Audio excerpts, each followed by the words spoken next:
Perspektive Ausland. Der Podcast für Unternehmer und Freiberufler, die es ins Ausland zieht. Egal ob Steuerplanung, Auslandsfirmengründung oder Lifestyle-Fragen. Hier geht's jede Woche zur Sache. Und hier sind deine Gastgeber, Daniel Taborek und Sebastian Sauerborn. Wir sprechen heute über Steuerparadiese in Europa. Warum in die Ferne schweifen, wenn das Gute so nah liegt? Heute wollen wir uns mit Steuerparadiesen direkt hier in Europa befassen. Ja, du hast richtig gehört, es muss nicht immer Dubai sein. Auch in Europa kannst du durch einen Umzug ins nahe Ausland jede Menge Steuern sparen. Und dazu sprechen wir heute mit unserem Steuerexperten Sebastian.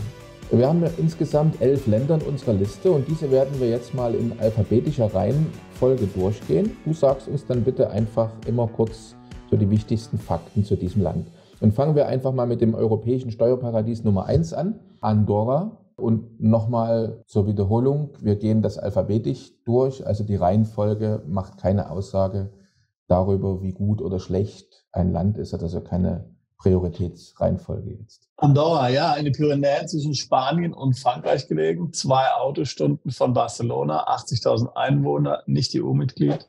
Rechne mal mit maximal 10% Steuern. Eine Aufenthaltsbewilligung ist zu bekommen und ist auch machbar, ist aber ein gewisser Papierkrieg. Gut und flott zusammengefasst. Geht weiter. Europäisches Steuerparadies Nummer 2, Griechenland. Wer hätte gedacht, dass das stimmt, ja, vor wenigen Jahren noch. Aber wer als ausländischer Freiberufler in Griechenland wohnt und ausländische Kunden hat, bezahlt nur 50% der griechischen Steuern auf diese Einkünfte. Ausländische Rentner bezahlen nur 7% auf ihre ausländische Rente. Und Privatiers mit hohen ausländischen Kapitalerträgen zahlen nur 100.000 Euro Pauschalsteuern. Also wer jetzt 2-3 Millionen verdient und dann 100.000 Pauschalsteuer hat, ist ja überschaubar.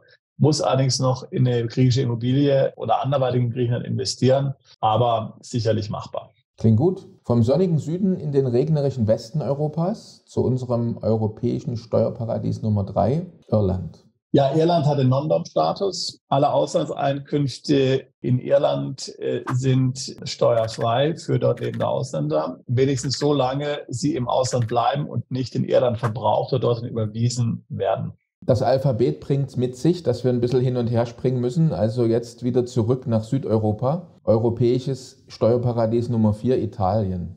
Ja, auch ein sicherlich für viele überraschender Kandidat auf dieser Liste. Ähnliches Modell wie Griechenland. Ausländische Freiberufler bezahlen nur auf 1/3 ihrer Einkünfte Steuern. Bitte Sozialversicherung beachten, die ist relativ hoch in Italien. Rentner bezahlen 7% und Privatiers eine Pauschalsteuer von 100.000. Anders als in Griechenland muss man nicht in Italien investieren. Also auch hier wiederum haben wir zum Beispiel viele Fußballer genutzt, die spielen dafür ein paar Jahre, zahlen 100.000 Pauschalsteuern, ihre ganzen Werbedeals im Ausland sind dann komplett steuerfrei.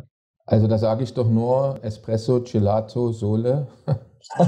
Also wer liebt es nicht, das Italien? Klingt super. Wir bleiben im Süden und kommen zu einem Nachbarn Italiens, nämlich unserem europäischen Steuerparadies Nummer 5, Malta. Genau, Non-Dom-Status ist gleich wie in Irland. Alle Auslandseinkünfte steuerfrei, solange sie nicht nach Malta überwiesen oder ausgegeben wurden. Man muss eine Mindeststeuer von 5.000 Euro pro Jahr bezahlen. Die meisten Mandanten, die dort leben, haben dort sowieso eine Firma, wo sie angestellt sind. Da zahlen sie sowieso ein bisschen Lohnsteuer und damit sind die 5.000 eigentlich dann locker abgedeckt. Außerdem wird da auch die Körperschaftssteuer mitgerechnet, die man dann bezahlt auf Gewinne, wenn man eine Firma hat. Also für die meisten Mandanten sind die 5.000 überhaupt kein Problem. Also Malta, der kleinste EU-Staat, und von dem gehen wir jetzt zu einem Nicht-EU-Zwergenstaat, nämlich das europäische Steuerparadies Nummer 6, Monaco bitte.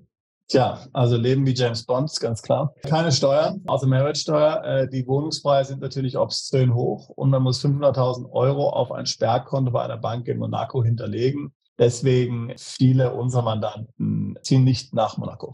Ja, also wer wie James Bond leben will, der muss eben genug auf der Kante haben. Weiter geht's zum EU-Beitrittskandidaten Montenegro, unser europäisches Steuerparadies Nummer 7. Genau, also auch hier Montenegro maximal 50% Steuern, mediterranes Klima, sehr einfach dort eine Ansässigkeitsbescheinigung zu bekommen. EU-Beitrittskandidat, sehr beliebt bei vielen Deutschen, gerade auch während der Corona-Zeit. Das bringt uns zum europäischen Steuerparadies Nummer 8, Portugal. Also wer Abramovic in Badehose am Strand sehen will oder vielleicht zufällig neben ihm einen Cappuccino trinken, der geht nach Portugal, oder?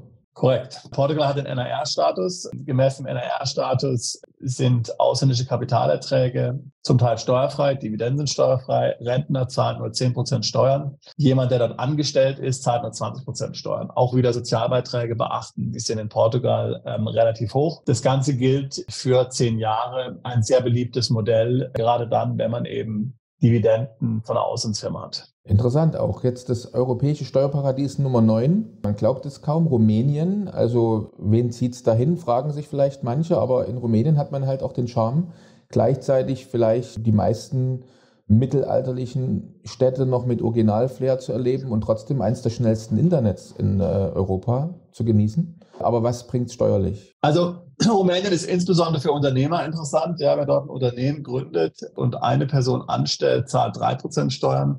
Wer 2 Personen anstellt, zahlt nur noch 1% Steuern. Ja. Körperschaftssteuer ist es, dann gibt es auch noch Quellensteuer, die man bezahlen muss. Und das sind also sehr günstige Zustände dort in Rumänien. Wir kommen laut Alphabet zum europäischen Steuerparadies Nummer 10, Spanien. Wer kennt es nicht, wer liebt es nicht? Was macht es steuerlich interessant? Für viele sicherlich auch überraschend, dass Spanien auf dieser Liste ist. Spanien hat das sogenannte Beckham Law. Nach dem Schauspieler David Beckham wurde mal ursprünglich für Fußballer erfunden, sowas Ähnliches wie dieser Status auch in Italien. Auslandseinkünfte sind steuerfrei. Man muss dafür eine Anstellung in Spanien haben. Da kann man noch von jemandem auch eine Firma gründen lassen, sich dort anstellen lassen, ganz klar. Also jeder, der ausländische Einkünfte hat, wie Dividenden oder sowas, der eine Firma im Ausland hat, die nicht in Spanien ist, sehr interessant, kann dort für 5 Jahre lang steuerfrei leben. Ja, das führt uns jetzt zu Platz 11 auf zumindest unserer alphabetischen Liste. Europäisches Steuerparadies Nummer 11, Zypern, die drittgrößte Insel im Mittelmeer. Also wer auf einer Insel leben will, aber nicht unbedingt immer spüren und merken will, dass er auf einer Insel lebt, da könnte Zypern eine Alternative sein. Aber warum könnte es auch steuerlich eine Alternative sein? Zypern hat auch den Non-Dom-Status. Das heißt also, wer in Zypern als Ausländer lebt, der kann Dividenden steuerfrei vereinnahmen. Das ist besonders sinnvoll, wenn man jetzt dort zum Beispiel eine zypriotische Firma gründet. Die zahlt dann zwar 12,5% Steuern, aber man kann sich dann die Dividende steuerfrei ausschütten lassen. Das Gleiche gilt natürlich dann auch, wenn man im Ausland eine Firma hat und die an Dividenden ausschüttet, zahlt man auch keine Steuern. Andere Kapitalträge, Veräußerungserlöse sind sowieso steuerfrei. In Zypern, das ist also eine sehr vorteilhafte Insel, um dort zu leben. Klasse. Vielen Dank, Sebastian. Waren kurz und schmerzlos eigentlich die wichtigsten Lokationen zum Thema Steuern sparen in unserer Nähe. Der Vorteil natürlich, gerade für diejenigen, die vielleicht doch noch die Nähe zur Familie brauchen, mal schnell zu Hause vorbei wollen und trotzdem im Steuerparadies wohnen. Genau.